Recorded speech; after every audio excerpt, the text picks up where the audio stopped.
Hello everyone. Today's topic is redemption of preference share out of fresh issue of shares and profit. Redemption of preference shares മൂന്ന് cases ആണുള്ളത്. ഏതൊക്കെയാണ്?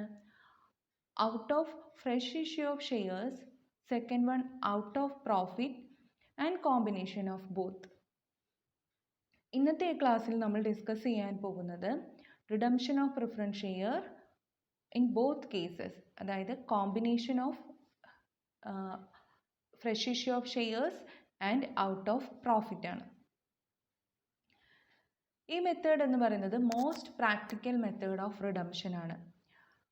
ഇവിടെ redeem ചെയ്യേണ്ട preference ഷെയറിന് amount കണ്ടെത്തുന്നത് പുതിയ shares issue ചെയ്തിട്ടും partly അതേപോലെ തന്നെ പാർട്ട്ലി ഔട്ട് ഓഫ് പ്രോഫിറ്റുമാണ്. അതായത് കമ്പനിയുടെ കൈവശമുള്ള ഡിവിസിബിൾ പ്രോഫിറ്റിൽ നിന്നൊരു പോർഷൻ എടുക്കും, അതേപോലെ തന്നെ ഫ്രഷ് ഇഷ്യൂ ആയിട്ടും ഒരു പോർഷൻ എടുക്കും. ഫോർ എക്സാമ്പിൾ, ഇപ്പം 2 ലക്ഷം രൂപയുടെ ഒരു പ്രിഫറൻസ് ഷെയർ ആണ് നമുക്ക് റിഡീം ചെയ്യേണ്ടതെന്ന് വിചാരിക്കാം. അപ്പോൾ 1 ലക്ഷം രൂപയ്ക്ക് ഈക്വലൻ്റ് ആയിട്ടുള്ള എമൗണ്ട് ഫ്രഷ് ഇഷ്യൂ നടത്തും. അതായത് പുതിയതായിട്ട് ഇക്വിറ്റി ഷെയർ ഇഷ്യൂ ചെയ്ത് അത്രയും എമൗണ്ട് കമ്പനി കളക്ട് ചെയ്യും. ബാക്കി 1 ലക്ഷം രൂപ കമ്പനിയുടെ ഡിവിസിബിൾ പ്രോഫിറ്റിൽ, അതായത് പ്രോഫിറ്റ് ആൻഡ് ലോസ് അക്കൗണ്ടിലോ മറ്റ് ഡിവിസിബിൾ പ്രോഫിറ്റ് അക്കൗണ്ടുകളിലോ കിടക്കുന്ന പ്രോഫിറ്റിൽ നിന്ന് എന്ത് ചെയ്യുന്നു? 1 ലക്ഷം രൂപ എടുക്കുന്നു. അങ്ങനെ 2 കേസും ഒരുമിച്ച് യൂസ് ചെയ്ത് ഈ 2 ലക്ഷം രൂപയുടെ പ്രിഫറൻസ് ഷെയർ റിഡീം ചെയ്യുകയാണെങ്കിൽ അതിനെയാണ് ഈ പറയുന്ന കോമ്പിനേഷൻ അല്ലെങ്കിൽ ബോത്ത് കേസസ് എന്ന് പറയുന്നത്. അപ്പോൾ ഇവിടെ നമുക്ക് കുറച്ച് സ്റ്റെപ്സ് ഫോളോ ചെയ്യണം. First one, determine the amount payable on redemption of preference share എന്ന് പറയുമ്പോൾ എന്താണ്? എത്രയാണ് റിഡീം ചെയ്യേണ്ടത്, എത്ര രൂപയ്ക്കാണ് റിഡീം ചെയ്യേണ്ടത് എന്നുള്ളത് നമ്മൾ കണ്ടുപിടിക്കുന്നു. ഇവിടെ ഇപ്പോൾ നമ്മൾ പറഞ്ഞു 2 ലക്ഷം രൂപയാണ് റിഡീം ചെയ്യേണ്ടത് എന്ന് പറഞ്ഞാൽ ആ 2 ലക്ഷം രൂപ പ്രിഫറൻസ് ഷെയറിൻ്റെ എത്ര രൂപയ്ക്കാണോ റിഡീം ചെയ്യേണ്ടത് അത് ആദ്യം കണ്ടുപിടിക്കണം. Next, second step, decide the amount of fresh issue of shares to be made. അതായത് രണ്ടാമതായിട്ട് നമ്മൾ എന്താ കണ്ടുപിടിക്കേണ്ടത്? എത്ര number of fresh issue of shares ആണ്, അല്ലെങ്കിൽ അതിൻ്റെ എമൗണ്ട് കണ്ടുപിടിക്കണം. അതായത് ഇപ്പം 2 ലാക്കിൽ 1 ലാക്കാണ് ഫ്രഷ് ഇഷ്യൂ വഴി നമ്മൾ കളക്ട് ചെയ്യാൻ ഉദ്ദേശിക്കണമെങ്കിൽ അത് ഡിസൈഡ് ചെയ്യണം. അപ്പോൾ out of fresh issue shares കണ്ടുപിടിക്കുക എന്നുള്ളതാണ് സെക്കൻഡ് സ്റ്റെപ്പ് പറയുന്നത്. Third step, ascertain the amount to be transfer to CRR account out of revenue profit. അതായത് എന്താ നമ്മൾ പറയുന്നത്? ബാക്കി നമ്മുടെ പ്രോഫിറ്റിൽ നിന്ന്, ഡിവിസിബിൾ പ്രോഫിറ്റിൽ നിന്ന് എത്ര എമൗണ്ട് ആണ് എടുക്കേണ്ടതെന്നുള്ളത് കണ്ടുപിടിക്കുകയാണ്. അതെങ്ങനെയാണ്? ഈ പ്രോഫിറ്റ് നമ്മൾ ഈക്വലൻ്റ് ആയിട്ടുള്ള എമൗണ്ട് CRR അക്കൗണ്ടിലേക്ക് ട്രാൻസ്ഫർ ചെയ്യുന്നുണ്ട്. അങ്ങനെയാണ് നമ്മൾ റിഡംഷൻ നടത്തുന്നത്. അതായത് ഔട്ട് ഓഫ് പ്രോഫിറ്റ് എത്രയാണ് എന്നുള്ള എമൗണ്ട് ഡിസൈഡ് ചെയ്യുന്നു. അപ്പോൾ ഫസ്റ്റ് നമ്മൾ ടോട്ടൽ എമൗണ്ട് റിഡീം ചെയ്യേണ്ടത് കണ്ടുപിടിക്കുന്നു. സെക്കൻഡ് വൺ, എത്ര നമ്പർ ഓഫ് പുതിയ ഷെയറിന് തുല്യമായ എമൗണ്ട് ആണ് എന്നുള്ളത് കണ്ടുപിടിക്കുന്നു. നെക്സ്റ്റ്, പ്രോഫിറ്റിൽ നിന്ന് CRR അക്കൗണ്ടിലേക്ക് എത്ര മാറ്റണം എന്നുള്ളത് കണ്ടുപിടിക്കുന്നു. അപ്പോൾ ഇവിടെ നമുക്ക് എങ്ങനെ കിട്ടും? ഈ പറയുന്ന എക്സാമ്പിളിൽ ഈ ഒരു ഇക്വേഷൻ പ്രകാരമാണെങ്കിൽ face value of shares to be redeemed. ഒരു എക്സാമ്പിൾ നമ്മൾ പറഞ്ഞു 2 ലാക്ക് റുപ്പീസ് ആണ് റിഡീം ചെയ്യേണ്ടത് എന്നുണ്ടെങ്കിൽ എത്രയാണ്? പ്രൊസീഡ്സ് ഫ്രം ഫ്രഷ് ഇഷ്യൂ അത് ചിലപ്പോൾ 1 ലാക്ക് റുപ്പീസ് ആണ് എന്നുണ്ടെങ്കിൽ നമുക്ക് ബാലൻസ് എത്രയുണ്ട്? 2 ലാക്ക് മൈനസ് 1 ലാക്ക്, 1 ലാക്ക് റുപ്പിയാണ് നമുക്ക് എന്ത് ചെയ്യേണ്ടത്? Redemption out of profit. ഈ എമൗണ്ട് ആണ് CRR അക്കൗണ്ടിലേക്ക് നമുക്ക് ട്രാൻസ്ഫർ ചെയ്യേണ്ടത്. അപ്പോൾ ഇതാണ് ഇതിൻ്റെ ഒരു സ്റ്റെപ്പ് എന്ന് പറയുന്നത്. ഇനി വേറൊരു കേസ് ഉണ്ട്. അതായത് if the proceeds to be collected from the fresh issue is not decided it can be ascertain. ഇനി ചില കേസിൽ എങ്ങനെയായിരിക്കാം? നമ്മൾ എത്ര രൂപയ്ക്കുള്ള ഫ്രഷ് ഇഷ്യൂ ആണ് നടത്തുന്നത്, പുതിയ ന്യൂ ഷെയർസ് എത്രയാണ് ഇഷ്യൂ ചെയ്യേണ്ടതെന്ന് നമ്മളോട് സ്പെസിഫിക് ആയി പറഞ്ഞിട്ടില്ല, അത് അൺനോൺ ആണെന്ന് വിചാരിക്കുക. അങ്ങനെയാണെങ്കിൽ നമ്മൾ എങ്ങനെയായിരിക്കും നമുക്ക് കണ്ടുപിടിക്കേണ്ട amount, face value of the shares redeemed. ഇപ്പം നമ്മൾ പറഞ്ഞു ഇവിടെ 2 ലാക്ക് റുപ്പീസ് ആണ് നമ്മൾ റിഡീം ചെയ്യേണ്ടത്. പ്രോഫിറ്റിൽ, നമ്മുടെ കമ്പനിയുടെ ബാലൻസ് ഷീറ്റിൻ്റെ പ്രോഫിറ്റിൽ 1 ലാക്ക് റുപ്പി ഉണ്ട് എന്ന് വിചാരിക്കാം. അപ്പോൾ നമുക്കറിയാം ബാക്കി എത്ര രൂപയ്ക്ക് ഇനി ഫ്രഷ് ഇഷ്യൂ നടത്തണം? 2 lakh മൈനസ് 1 lakh, 1 lakh രൂപയ്ക്ക് നമ്മൾ എന്ത് ചെയ്യണം? ഫ്രഷ് ഇഷ്യൂ നടത്തണം. അപ്പോൾ രണ്ട് കേസിൽ, ഈ രണ്ട് രീതിയിൽ നമുക്ക് എന്ത് ചെയ്യാം? ഈ പറയുന്ന കോമ്പിനേഷൻ എന്നുള്ളതിലെ പ്രൊപ്പോർഷൻ കണ്ടുപിടിക്കാനായിട്ട് സാധിക്കും. ഇനി ഇതുമായി ബന്ധപ്പെട്ട് നമ്മുടെ ടെക്സ്റ്റ് ബുക്കിൽ ഒരു എക്സാമ്പിൾ കിടക്കുന്നുണ്ട്. എക്സാമ്പിൾ 7. ആ ക്വസ്റ്റ്യനിൽ എന്താണ് പറയുന്നത്? എക്സ് ലിമിറ്റഡിൻ്റെ ഷെയർ ക്യാപിറ്റൽ എത്രയാണ്? 1000 redeemable preference shares of 100 each. ആ കമ്പനിയുടെ കയ്യിൽ 1000 redeemable preference shares ഉണ്ട്.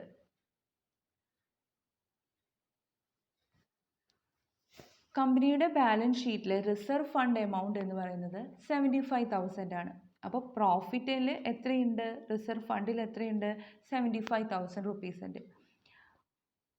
₹50,000 ഔട്ട് ഓഫ് വിച്ച്, അതായത് ഈ 75,000-ൽ 50,000, ഇതിൻ്റെ 50,000-ൽ നിന്ന് നമ്മൾ എന്ത് ചെയ്യുന്നു?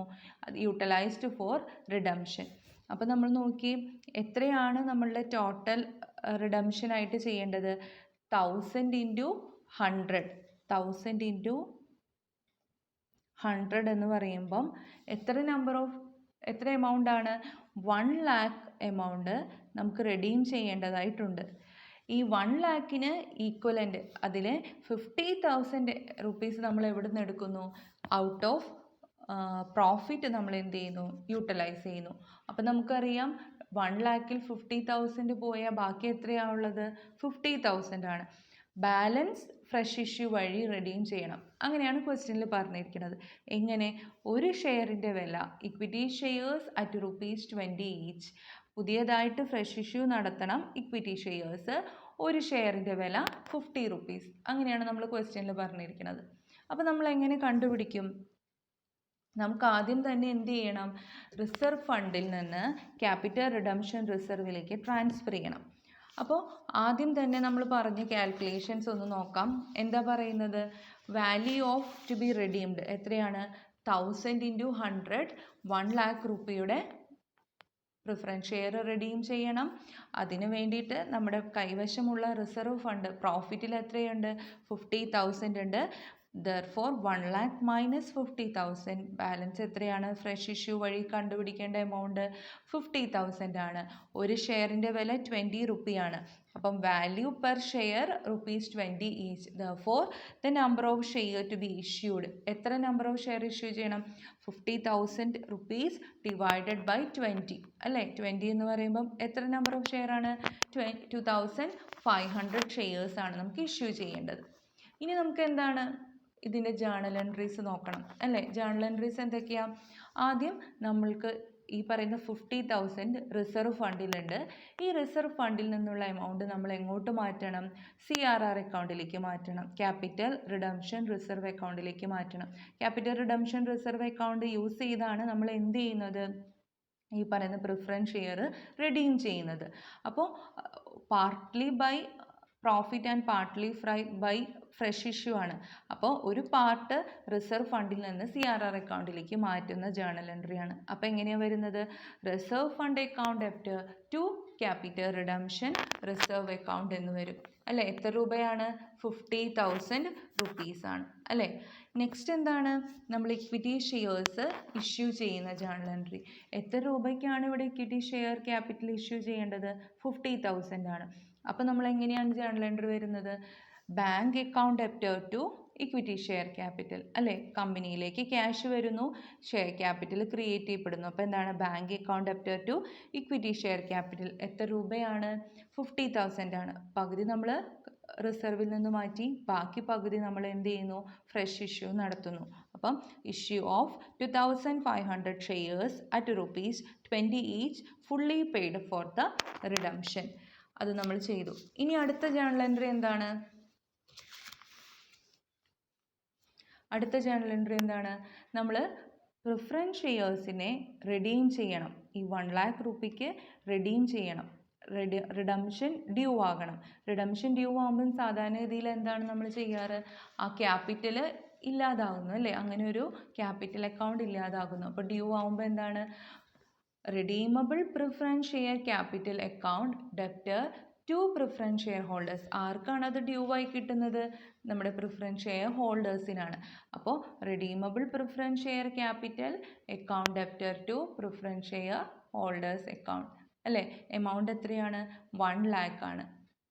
ഇനി ഇവർക്ക് നമ്മൾ എന്ത് ചെയ്യണം? ഈ പ്രിഫറൻസ് ഷെയർ ഹോൾഡേഴ്സിന് അതിന് എമൗണ്ട് കൊടുക്കണം, ക്യാഷ് കൊടുക്കണം അല്ലേ? അപ്പോൾ എന്താ ജേർണൽ എൻട്രി വരുന്നത്? Preference share holders account debtor to bank. കമ്പനിയുടെ കൈവശം ഉള്ള ക്യാഷ് അത്രയും കുറഞ്ഞു. അപ്പോൾ നമ്മൾ ബാങ്കിന് എന്ത് ചെയ്യുന്നു? ക്രെഡിറ്റ് ചെയ്യുന്നു. ആർക്കാണ് കൊടുക്കുന്നത്? പ്രിഫറൻസ് ഷെയർ ഹോൾഡേഴ്സിനാണ്. അപ്പോൾ എന്താണ്? Preference share holders account debtor to bank 1 lakh rupees. അപ്പോൾ ഇതാണ് നമ്മൾ ഈ പറയുന്ന partly from fresh issue of shares and partly from the divisible profit എന്നുള്ളതിൻ്റെ ഒരു കോമ്പിനേഷൻ പറയുന്നത്. അതിൽ നമുക്ക് ടോട്ടൽ എമൗണ്ട് തന്നിട്ടുണ്ടാവാം റിഡീം ചെയ്യേണ്ടത്. എന്നിട്ട് റിഡംഷൻ ഔട്ട് ഓഫ് പ്രോഫിറ്റ് എത്രയാണെന്ന് സ്പെസിഫിക് ആയി പറയുന്നുണ്ടെങ്കിൽ ബാക്കിയുള്ള എമൗണ്ടാണ് ഫ്രഷ് ഇഷ്യൂ. അപ്പോൾ ഒരു ഷെയറിൻ്റെ വില പറയുന്നുണ്ടെങ്കിൽ ആ എമൗണ്ടിനെ നമ്മൾ ഒരു ഷെയറിൻ്റെ എമൗണ്ട് കൊണ്ട് ഡിവൈഡ് ചെയ്യുമ്പോൾ നമ്പർ ഓഫ് ഷെയർ കിട്ടി. അപ്പോൾ നമ്മൾ എന്ത് ചെയ്യുന്നു? ഈ പറയുന്ന പ്രോഫിറ്റിനെ CRR അക്കൗണ്ടിലേക്ക് മാറ്റണം. ഫ്രഷ് ഇഷ്യൂ നടത്തി നമ്മൾ എന്ത് ചെയ്യണം? എമൗണ്ട് കളക്ട് ചെയ്യണം. അതിനുശേഷം റിഡംഷൻ ഡ്യൂ ആകണം. റിഡംഷൻ്റെ ഭാഗമായിട്ട് ഈ പറയുന്ന ഹോൾഡേഴ്സിന് എമൗണ്ട് കൊടുക്കണം. ഇത്രയും കാര്യങ്ങളാണ് നമ്മൾ ഈ ഒരു കേസിൽ പറയുന്നത്. ഇനി അടുത്തൊരു കേസ് എന്ന് പറയുന്നത് use of equation for determining the face value of shares to be issued. അതായത് എത്ര നമ്പർ ഓഫ് ഷെയർസ് ആണ്, അതിൻ്റെ ഫേസ് വാല്യൂ എത്രയാണ് എന്ന് ഡിസൈഡ് ചെയ്യുന്ന ഒരു ഇക്വേഷൻ ഉണ്ട്. അതായത് എന്തുകൊണ്ടാണ് അങ്ങനെ ഒരു ഇക്വേഷൻ കണ്ടുപിടിക്കണേന്ന് വെച്ചാൽ നമുക്ക് എത്ര നമ്പർ ഓഫ് ഷെയർസ് ആണ് ഇഷ്യൂ ചെയ്യേണ്ടതെന്നുള്ളത് കൃത്യമായി പറഞ്ഞിട്ടുണ്ടാവില്ല. നമ്പർ ഓഫ് ഷെയർസ് എത്രയാണെന്നുള്ളത് നമുക്ക് കൃത്യമായിട്ട് പറഞ്ഞിട്ടുണ്ടാവില്ല. അപ്പോൾ അതുകൊണ്ട് തന്നെ നമ്മൾ എന്ത് ചെയ്യണം? മിനിമം നമ്പർ ഓഫ് ഷെയർസ് എത്രയാണ് ഇഷ്യൂ ചെയ്യേണ്ടത് എന്നുള്ളത് കണ്ടുപിടിക്കണം. To find out the minimum number of share to be issued. നമ്മൾ എത്ര നമ്പർ ഓഫ് ഷെയർ ആണ് ഇഷ്യൂ ചെയ്യേണ്ടത് എന്നുള്ളത് കണ്ടുപിടിക്കണം. ഇങ്ങനൊരു ഇക്വേഷൻ അറൈസ് ചെയ്യുന്നത് ഒരു സിറ്റുവേഷൻ ഉണ്ടാകുമ്പോഴാണ്.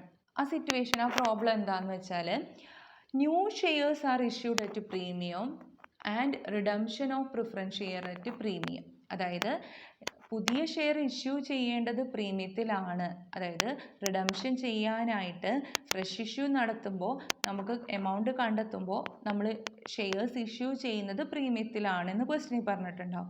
അതേപോലെ തന്നെ നമ്മുടെ പ്രിഫറൻസ് ഷെയർ റിഡീം ചെയ്യുന്നതും എന്തിൽ തന്നെയാണെന്ന് പറഞ്ഞിട്ടുണ്ടാവാം? പ്രീമിയത്തിലാണെന്ന് പറഞ്ഞിട്ടുണ്ടാവും. ഇങ്ങനെ രണ്ട് കേസിലും fresh issue at premium and redemption at premium, ഈ രണ്ട് കേസ് ഉണ്ടെങ്കിൽ നമ്മൾ ഇങ്ങനെ ഒരു ഇക്വേഷൻ കണ്ടുപിടിക്കേണ്ടതായിട്ട് വരും. അവിടെ ഇക്വേഷൻ എങ്ങനെയാണ് കണ്ടുപിടിക്കണതെന്ന് വെച്ചാൽ അവിടെ ഒരു redemption of preference share plus premium of redemption, അതായത് റിഡീം ചെയ്യേണ്ട എമൗണ്ട് ഇപ്പോൾ 2 lakh rupees ആണെന്ന് വിചാരിക്കാം, പ്ലസ് പ്രീമിയം ഓൺ റിഡംഷൻ 10% പ്രീമിയത്തിലാണ് റിഡീം ചെയ്യുന്നത്. അതായത് 2 ലക്ഷം രൂപ കൊടുക്കേണ്ട പ്രിഫറൻസ് ഷെയർ ഹോൾഡേഴ്സിന്, തിരിച്ച് പേ ഓഫ് ചെയ്യേണ്ട പ്രിഫറൻസ് ഷെയർ ഹോൾഡേഴ്സിന് നമ്മൾ കൊടുക്കുന്നത് 10% എക്സ്ട്രാ ആയിട്ടാണ്. അപ്പോൾ 2 lakh പ്ലസ് 10%, അപ്പോൾ 2 lakh പ്ലസ് 20,000, 2,20,000 അതാണ് ഇവിടെ വരുന്നത്, ഈക്വൽ ടു. അപ്പോൾ നമ്മളിവിടെ എന്താ റിഡംഷൻ്റെ കാര്യമാണ് പറയണത്, അതായത് റിഡംഷൻ അറ്റ് പ്രീമിയം. അങ്ങനെയാണെങ്കിൽ ഈ ഇക്വേഷൻ എങ്ങനെയാണെന്ന് വെച്ചാൽ റിഡംഷൻ്റെ വാല്യൂ പ്ലസ് പ്രീമിയത്തിൻ്റെ എമൗണ്ട്. അപ്പോൾ നമ്മളിവിടെ എങ്ങനെയാണ് പ്രീമിയം റിഡീം ചെയ്യുമ്പോൾ റിഡംഷൻ സമയത്തുള്ള പ്രീമിയം എന്ന് പറയുന്നത് നമ്മൾ എവിടെ നിന്നാണ് കണ്ടുപിടിക്കുന്നത്? സെക്യൂരിറ്റീസ് പ്രീമിയം റിസർവ് അക്കൗണ്ടിൽ നിന്നാണ്. അതായത് നമ്മൾക്കറിയാം ഒരു പ്രിഫറൻസ് ഷെയർ റിഡീം ചെയ്യുമ്പോൾ അതിൻ്റെ നോമിനൽ വാല്യൂ ആണ് നമ്മൾ ഫ്രഷ് ഇഷ്യൂവിൽ നിന്നും അല്ലെങ്കിൽ ഡിവിസിബിൾ പ്രോഫിറ്റിൽ നിന്നും എടുക്കുന്നത്. ഇനി അത് റിഡീം ചെയ്യുന്നത് പ്രീമിയത്തിലാണെങ്കിൽ ആ പ്രീമിയം എമൗണ്ട് നമ്മൾ എവിടെ നിന്ന് കണ്ടുപിടിക്കണമെന്നാണ് പറയുന്നത്? സെക്യൂരിറ്റീസ് പ്രീമിയം റിസർവിൽ നിന്ന് കണ്ടുപിടിക്കണമെന്നാണ് പറയാറ് അല്ലേ? അപ്പോൾ നമ്മളോട് ഇവിടെ പറയുന്നുണ്ട് എന്താണ്? ഫ്രഷ് ഇഷ്യൂ ചെയ്യുന്നതും പ്രീമിയത്തിലാണ്, റിഡീം ചെയ്യുന്നതും പ്രീമിയത്തിലാണ്. അപ്പോൾ ഇക്വേഷനിൽ എങ്ങനെയാണ് വരുന്നത്? Redemption of preference share plus premium on redemption. ഇപ്പം 2 lakh rupees ആണ്, പ്ലസ് 20,000 റിഡംഷൻ പ്രീമിയം ഉണ്ടെങ്കിൽ 2,20,000 ഈ ലെഫ്റ്റ് ഹാൻഡ് സൈഡിലായിട്ട് എഴുതും. Equal to securities premium reserve എന്ന് പറഞ്ഞാൽ നമ്മുടെ ബാലൻസ് ഷീറ്റിൽ സെക്യൂരിറ്റീസ് പ്രീമിയം റിസർവ് എന്ന് പറഞ്ഞ ലയബിലിറ്റി സൈഡിൽ ഒരു എമൗണ്ട് ഉണ്ടാവും. സെക്യൂരിറ്റീസ് പ്രീമിയം റിസർവ് മുൻകാലങ്ങളിൽ ഇത്തരത്തിൽ ഇഷ്യൂ ചെയ്തത് പ്രീമിയത്തിലൊക്കെ ആണെങ്കിൽ ആ പ്രീമിയം നമ്മളൊരു റിസർവ് പോലെ കീപ്പ് ചെയ്യുന്നുണ്ടാവും അല്ലേ. അതാണ് സെക്യൂരിറ്റീസ് പ്രീമിയം റിസർവ് എന്ന് പറയുന്നത്. അതിലുള്ള എമൗണ്ട് ഉണ്ടാവും. അത് plus divisible profit in the balance sheet. അതായത് പ്രോഫിറ്റ്, നമ്മുടെ കൈവശമുള്ള പ്രോഫിറ്റ്, നമ്മുടെ ബാലൻസ് ഷീറ്റിലുള്ള പ്രോഫിറ്റ് എത്രയാണോ അത് നമ്മളിവിടെ എഴുതും. അതാണ് divisible profit in the balance sheet എന്ന് പറയുന്നത്. അപ്പോൾ നമ്മൾ പറഞ്ഞു പ്രോഫിറ്റിൽ നിന്നും ഫ്രഷ് ഇഷ്യൂവിൽ നിന്നുമാണ് ചെയ്യണത്. അപ്പോൾ ഇവിടെ എന്താണ്, പ്രോഫിറ്റിൽ നിന്നുള്ള എമൗണ്ട് നമ്മളിവിടെ എഴുതും. പ്ലസ് എൻ എന്ന് പറയുന്നത് ഇവിടെ ഉദ്ദേശിക്കുന്നത് nominal value of fresh issue ആണ്. അതായത് പുതുതായി ഇഷ്യൂ ചെയ്യുന്ന ഫ്രഷ് ഇഷ്യൂ ആണ്. പുതുതായി ഇഷ്യൂ ചെയ്യുന്ന ഷെയർസിൻ്റെ നോമിനൽ വാല്യൂ ആണ്, എമൗണ്ട് ആണ്. പ്ലസ് നോമിനൽ വാല്യൂവിൻ്റെ rate of premium of fresh issue. അതായത് പുതുതായിട്ട് ഇഷ്യൂ ചെയ്യുമ്പോൾ എത്രയാണ് റേറ്റ് പ്രീമിയത്തിൻ്റെ എമൗണ്ട്, അതാണ് ഇവിടെ പറയുന്നത്. ഈ ഇക്വേഷൻ നിങ്ങൾക്ക് ക്ലിയർ ആവണമെന്നുണ്ടെങ്കിൽ നമുക്കൊരു പ്രോബ്ലം ഡിസ്കസ് ചെയ്തിട്ട് ഇങ്ങോട്ട് വരാം. അപ്പോൾ നിങ്ങൾക്ക് ഇത് എന്താണ് ഇവിടെ പറയുന്നതെന്ന് കുറച്ചും കൂടെ ക്ലിയർ ആവും. അപ്പോൾ ഈ ഒരു ഇക്വേഷനിൽ കൂടെയാണ് നമ്മുടെ നമ്പർ ഓഫ് ഷെയർ സ്പെസിഫിക് ആയിട്ട് പറയുന്നില്ല എന്നുണ്ടെങ്കിൽ നമ്മൾ നമ്പർ കണ്ടുപിടിക്കുന്നത്. അതിൽ ഞാൻ പറഞ്ഞു ഈ ഇക്വേഷൻ യൂസ് ചെയ്യുന്നത് എപ്പോഴാണ്, ഒരു പ്രോബ്ലം അറൈസ് ചെയ്യുമ്പോഴാണ്. ആ പ്രോബ്ലം എപ്പോഴാണ്, ഫ്രഷ് ഇഷ്യൂ ചെയ്യുന്നതും പ്രീമിയത്തിൽ, റിഡംഷൻ നടത്തുന്നതും പ്രീമിയം ആണെങ്കിൽ ഈ ഇക്വേഷൻ യൂസ് ചെയ്യും. അല്ലാത്ത എല്ലാ കേസിലും നമ്മൾ മറ്റൊരു ഇക്വേഷൻ, എളുപ്പത്തിലുള്ളൊരു ഇക്വേഷൻ യൂസ് ചെയ്യും. ഈ ഒരു പ്രോബ്ലം നമുക്ക് എങ്ങനെയാണെന്നുള്ളതൊരു എക്സാമ്പിളിലൂടെ നോക്കാം.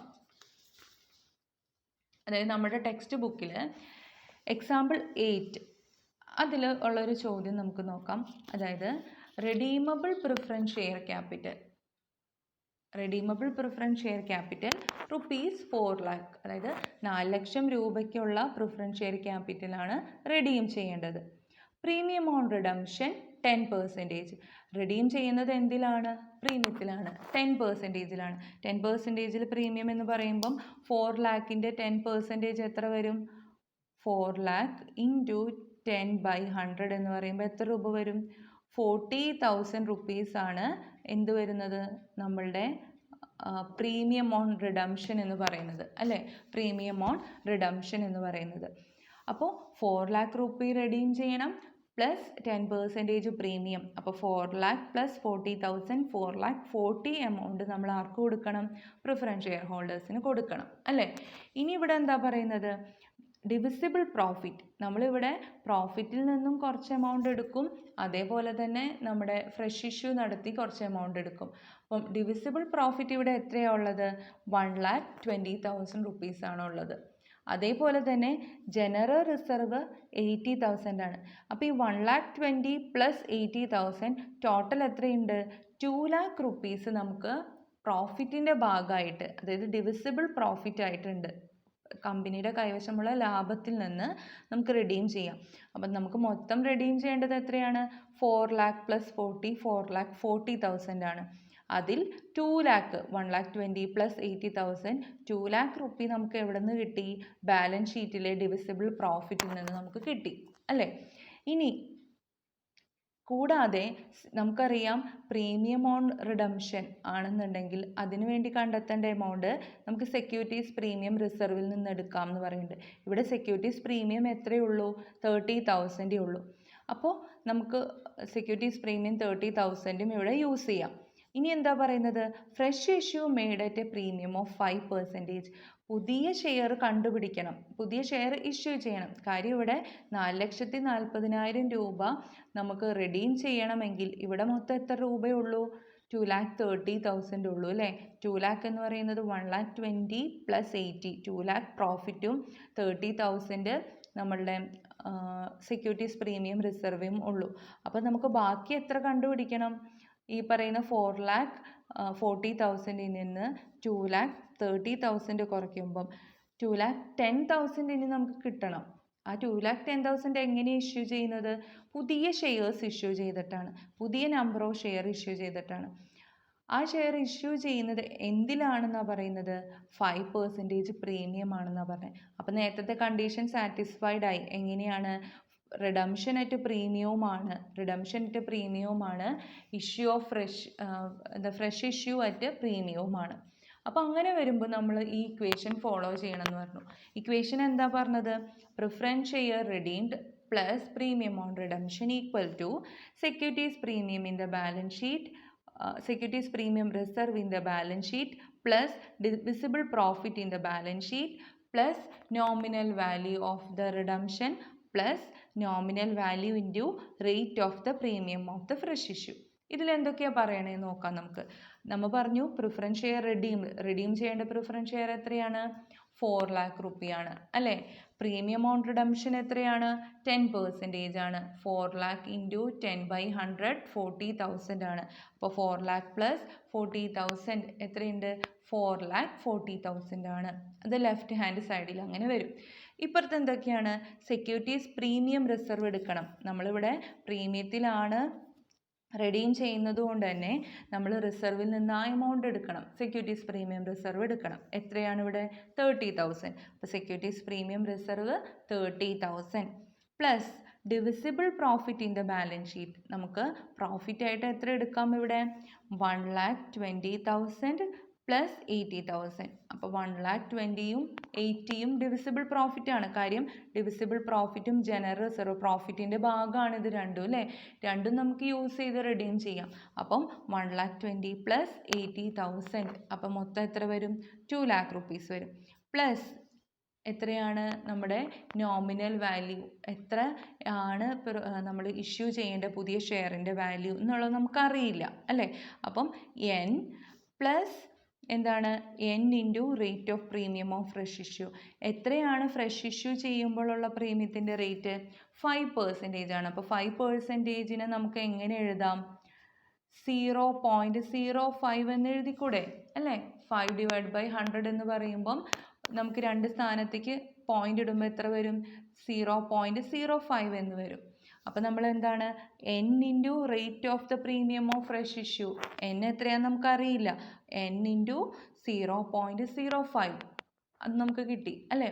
അപ്പോൾ എന്താ വരിക? 4,40,000 ഈക്വൽ ടു ഇവിടുത്തെ എമൗണ്ടുകളെല്ലാം കൂടെ ടോട്ടൽ ചെയ്യുമ്പം 2 lakh പ്ലസ് 30,000 2,30,000 പ്ലസ് എത്രയാണ് n? എത്ര രൂപയ്ക്കാണെന്നുള്ളത് നമുക്ക് കൃത്യം അറിയില്ല. പ്ലസ് 0.05 n ഇത്രയും കിട്ടി. അപ്പോൾ നമുക്ക് എന്ത് ചെയ്യാം? നമുക്കിതിനെ സോൾവ് ചെയ്യാം. ഈ ഇക്വേഷൻ എങ്ങനെ സോൾവ് ചെയ്യാം? 4,40,000-ൻ്റെ സൈഡിലേക്ക് 2,30,000 കൊണ്ടുവരാം. ഇവിടെ പോസിറ്റീവ് സൈൻ ആയതുകൊണ്ട് തന്നെ ഇപ്പുറത്തേക്ക് കൊണ്ടുവരുമ്പോൾ അത് നെഗറ്റീവായി അല്ലേ? അപ്പോൾ 4,40,000 മൈനസ് 2,30,000 ഈക്വൽ ടു n എന്ന് പറഞ്ഞ് ഇവിടെ എന്താ ഉദ്ദേശിക്കുന്നത്? 1 എന്നുള്ളത് എന്താണ്? അണ്ടർസ്റ്റുഡ് ആണ്. 1n എന്ന് നമുക്ക് മനസ്സിലാക്കാം അല്ലേ? n എന്ന് പറഞ്ഞപ്പോൾ ഏതെങ്കിലും ഒരു x y എന്നൊക്കെ പറഞ്ഞാൽ അതിൻ്റെ ഒപ്പം എന്തുണ്ട്? ഒരു 1 ഉണ്ട്. അപ്പോൾ n എന്ന് വെറുതെ ഉദ്ദേശിക്കുമ്പോൾ ഇവിടെ എന്തുണ്ട്? 1n ആണ്. അപ്പോൾ 1n പ്ലസ് 0.05 n എന്ന് പറഞ്ഞാൽ എന്ത് വരും? 1 പ്ലസ് 0.05 എന്ന് പറയുമ്പം 1.05. അപ്പോൾ 1.05 n എന്ന് കിട്ടി അല്ലേ? അപ്പോൾ നമുക്ക് n കണ്ടുപിടിച്ചൂടെ? n എങ്ങനെ കണ്ടുപിടിക്കാം? ഈ 1.05-നെ ഈ പറയുന്ന സമത്തിന് ഇപ്പുറത്തേക്ക് കൊണ്ടുവരണം. ഇക്വേഷൻ്റെ ഇപ്പുറത്തേക്ക് കൊണ്ടുവരണം. ഈ സൈഡിലേക്ക് കൊണ്ടുവരണം. അപ്പോൾ എന്താ വരിക? 2,10,000. അതെങ്ങനെ കിട്ടിയത്? 4 lakh മൈനസ് 2,30,000 എന്ന് പറയുമ്പം 2,10,000. 4,40,000 മൈനസ് 2,30,000 എന്ന് പറയുമ്പം 2,10,000 ഡിവൈഡഡ് ബൈ 1.0n. 1.0n ഈ പറയുന്നത് ഇവിടെ എന്താ? മൾട്ടിപ്ലിക്കേഷൻ ആണ്. അപ്പോൾ അതുകൊണ്ട് തന്നെ നമുക്ക് ഈ ഇക്വേഷൻ്റെ ഇപ്പുറത്തേക്ക് കൊണ്ടുവരുമ്പോൾ എന്തായി? അത് ഡിവിഷനായി. അപ്പോൾ ഡിവൈഡഡ് ബൈ 1.05 എന്ന് പറഞ്ഞു അല്ലേ? അപ്പോൾ നമുക്ക് എത്ര കിട്ടി? 2,10,000-നെ 1.05 കൊണ്ട് ഡിവൈഡ് ചെയ്യുമ്പം എത്ര രൂപയാണ് റെഡീം ചെയ്യേണ്ടതെന്ന് മനസ്സിലായി നമുക്ക്. 2 lakh rupees ആണ് നമുക്ക് out of fresh issue redeem ചെയ്യേണ്ടത്. ഈ 2 lakh റുപ്പിക്ക് ഈക്വലൻ്റ് ആയിട്ട് എന്താണ്? ഇവിടെ നമ്മൾ ഇത് പ്രീമിയത്തിലാണ് ഫ്രഷ് ഇഷ്യൂ നടത്തുന്നത്. അതുകൊണ്ടാണ് നമ്മൾ ഇങ്ങനെ ഒരു ഇക്വേഷൻ ഡിറൈവ് ചെയ്യുന്നത്. അപ്പോൾ നമുക്ക് ഈ ഒരു കാര്യം നിങ്ങൾക്ക് ക്ലിയർ ആയെന്ന് തോന്നുന്നു. എന്താണ് ഈ ഇക്വേഷൻ യൂസ് ചെയ്യുന്നത് എങ്ങനെയാണ്?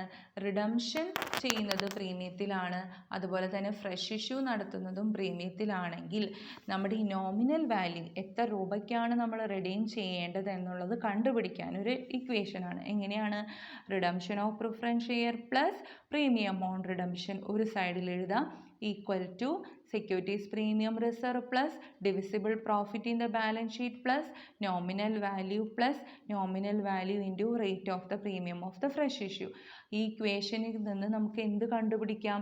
ഈ പറയുന്ന നോമിനൽ വാല്യൂ അഥവാ എത്ര രൂപയ്ക്കാണ് ഇഷ്യൂ ചെയ്യേണ്ടത്, പുതിയ ഷെയർ ഇഷ്യൂ ചെയ്യേണ്ട n എന്നുള്ള വാല്യൂ നമുക്ക് കണ്ടുപിടിക്കാൻ പറ്റും. അപ്പോൾ നമ്മൾ പറഞ്ഞു ഈ ഇക്വേഷൻ യൂസ് ചെയ്യുന്നത് ഏതൊക്കെ കണ്ടീഷനിലാണ്? അതായത് amount of fresh issue is not given. Fresh issue ചെയ്യേണ്ടത് നമുക്കിവിടെ അറിയുമായിരുന്നോ? 2 ലക്ഷം രൂപയ്ക്കാണ് ഫ്രഷ് ഇഷ്യൂ നടത്തേണ്ടതെന്ന് അറിയുമായിരുന്നോ? ഇല്ല. അതായത് നോമിനൽ വാല്യൂ നമുക്ക് തന്നിട്ടില്ല, തന്നിട്ടില്ല, ആ എമൗണ്ട് തന്നിട്ടില്ല. അങ്ങനത്തെ കേസിൽ അതേപോലെ തന്നെ redemption is made at premium. Redeem ചെയ്യുന്നത് എന്തിലാണെന്ന് പറഞ്ഞിട്ടുണ്ട്? പ്രീമിയത്തിലാണ് എന്ന് പറയുന്നുണ്ടെങ്കിൽ ഇവിടെ അങ്ങനെയല്ലേ? റിഡീം ചെയ്യുന്നത് 10% പ്രീമിയത്തിലാണ്. അപ്പോൾ റിഡീം ചെയ്യുന്നത് പ്രീമിയത്തിലാണ്. അതേപോലെ premium of fresh issue together with the existing premium is not sufficient to meet the redemption premium. അതായത് ഇപ്പോൾ ഈ കേസിൽ തന്നെ നോക്കിക്കഴിഞ്ഞാൽ നമുക്കറിയാം പ്രീമിയം ഓൺ ഫ്രഷ് ഇഷ്യൂ എന്ന് പറയുന്നത് എത്രയാണ്? പ്രീമിയം ഓൺ ഫ്രഷ് ഇഷ്യൂവും അതേപോലെ തന്നെ എക്സിസ്റ്റിംഗ് പ്രീമിയം എന്ന് പറഞ്ഞാൽ ഈ കേസിൽ 30,000 ഉണ്ടായിരുന്നു. 30,000 എന്ന് പറഞ്ഞാൽ നമ്മുടെ പ്രീമിയം സെക്യൂരിറ്റീസ് പ്രീമിയം റിസർവ് ഒരു 30,000 ഉണ്ടായിരുന്നു. അതേപോലെ തന്നെ നമ്മളുടെ പുതിയതായിട്ട് ഇഷ്യൂ ചെയ്യേണ്ട ഫ്രഷ് ഇഷ്യൂ വഴി കണ്ടെത്തേണ്ട പ്രീമിയവും കൂടെ ചേർത്താലും നമുക്ക് എന്തിന് ഈക്വലൻ്റ് ആവില്ല? റിഡീം ചെയ്യേണ്ട പ്രീമിയത്തിന് ഈക്വലൻ്റ് ആവില്ല. റിഡീം ചെയ്യേണ്ട പ്രീമിയം എത്രയാണ്? 40,000 ആണ്. ആ എമൗണ്ടിന് ഈക്വലൻ്റ് ആവില്ല ഈ പറയുന്ന സെക്യൂരിറ്റീസ് പ്രീമിയം റിസർവും ഫ്രഷ് ഇഷ്യൂ വഴി കിട്ടുന്ന റിസർവും പ്രീമിയവും ചേർത്താലും ആ എമൗണ്ടിന് തുല്യമാകണില്ല. അതൊരു കണ്ടീഷൻ സാറ്റിസ്ഫൈ ചെയ്യണം. ഇതേപോലെ fresh issue is necessary because divisible profit are not sufficient to redeem preference share redeem ചെയ്യാനായിട്ട് കമ്പനിയുടെ കൈവശമുള്ള പ്രോഫിറ്റ് തികയുന്നില്ല, അത് സഫീഷ്യൻ്റ് അല്ല എന്നുണ്ടെങ്കിൽ നമ്മൾ എന്ത് കണ്ടുപിടിക്കണം? ഈ പറയുന്ന ഫ്രഷ് ഇഷ്യൂ നടത്തണം. അപ്പോൾ ഫ്രഷ് ഇഷ്യൂ ചെയ്യുമ്പോൾ ഫ്രഷ് ഇഷ്യൂവും പ്രീമിയത്തിലാണ്, റിഡംഷനും പ്രീമിയത്തിലാണെങ്കിലാണ് നമ്മൾ ഈ ഇക്വേഷൻ ആപ്ലിക്കബിൾ ആവുന്നത്. അപ്പോൾ ഇത്രയും കണ്ടീഷൻസ് സാറ്റിസ്ഫൈ ചെയ്യുമ്പോഴാണ് നമ്മൾ ഈ ഇക്വേഷൻ അപ്ലൈ ചെയ്യുന്നത്. അല്ലാത്ത എല്ലാ കേസിലും നമുക്ക് എങ്ങനെ കണ്ടുപിടിച്ചാൽ മതി? റിഡീം ചെയ്യേണ്ട amount minus divisible profit. Example പറയുകയാണെങ്കിൽ 3 ലക്ഷം രൂപയ്ക്ക് 3 lakh rupeesനാണ് റിഡീം ചെയ്യേണ്ടത്, പ്രിഫറൻസ് ഷെയർ റിഡീം ചെയ്യേണ്ടത്. നമ്മുടെ കൈവശം 1 lakh rupee ഉണ്ട്. അപ്പോൾ എത്രയാണ്? 3 lakh ഡിവൈഡഡ് ബൈ 1 lakh എന്ന് പറഞ്ഞു കഴിഞ്ഞാൽ ബാക്കി എത്രയുണ്ട്? 2 lakh rupees ആണ്. 2 lakhന് നമ്മൾ എന്ത് ചെയ്യണം? ഫ്രഷ് ഇഷ്യൂ നടത്തണം. അപ്പോൾ അതാണ് ബാക്കി എല്ലാ കേസിലും. പക്ഷെ ഈ പറയുന്ന പോലെ പ്രീമിയത്തിലാണ് ഇഷ്യൂ നടത്തുന്നത്, പ്രീമിയത്തിലാണ് റിഡീം ചെയ്യുന്നത്. ഇനി റിഡീം ചെയ്യുന്ന പ്രീമിയം എമൗണ്ട് നമുക്ക് സഫീഷ്യൻ്റ് ആയിട്ടുള്ള എമൗണ്ട് സെക്യൂരിറ്റീസ് പ്രീമിയം റിസർവിലും ഫ്രഷ് ഇഷ്യൂവിൻ്റെ പ്രീമിയത്തിലും ഇല്ല എന്നുണ്ടെങ്കിൽ, അതേപോലെ തന്നെ നമുക്ക് കൃത്യമായിട്ട് എത്രയാണ് എമൗണ്ട് എന്നുള്ളത് കൃത്യമായി ഫ്രഷ് ഇഷ്യൂ നടത്തേണ്ടത് എത്രയാണെന്ന് അറിയില്ല എന്നുണ്ടെങ്കിൽ, അതേപോലെ തന്നെ കമ്പനിയുടെ ബാലൻസ് ഷീറ്റിലുള്ള ഡിവിസിബിൾ പ്രോഫിറ്റ് സഫീഷ്യൻ്റ് അല്ല നമ്മുടെ മൊത്തം എമൗണ്ട് റിഡീം ചെയ്യാൻ എന്നുണ്ടെങ്കിൽ, ഇത്തരം കണ്ടീഷൻസ് സാറ്റിസ്ഫൈ ചെയ്താൽ നമ്മൾ ഈ ഇക്വേഷൻ ഫോളോ ചെയ്യുന്നു. ബാക്കി എല്ലാ കേസിലും ഈ ഇക്വേഷൻ എന്ന് പറഞ്ഞാൽ ബാലൻസ് ജസ്റ്റ് കണ്ടുപിടിക്കാം. റിഡീം ചെയ്യേണ്ടത് മൈനസ് പ്രോഫിറ്റ്. അപ്പോൾ നമുക്ക് എത്രയാണ് ഇഷ്യൂ ചെയ്യേണ്ടതെന്ന് യൂഷ്വലി അറിയാം, നേരത്തെ ചെയ്ത പോലെ. അങ്ങനെയാണ് നമ്മൾ കണ്ടുപിടിക്കേണ്ടത്. അപ്പോൾ ഇത്രയും കാര്യങ്ങളാണ് നമ്മൾ ഈ ഒരു ക്ലാസ്സിൽ ഡിസ്കസ് ചെയ്തിരിക്കുന്നത്. ക്ലിയർ ആയി എന്ന് വിചാരിക്കുന്നു. Okay, thank you.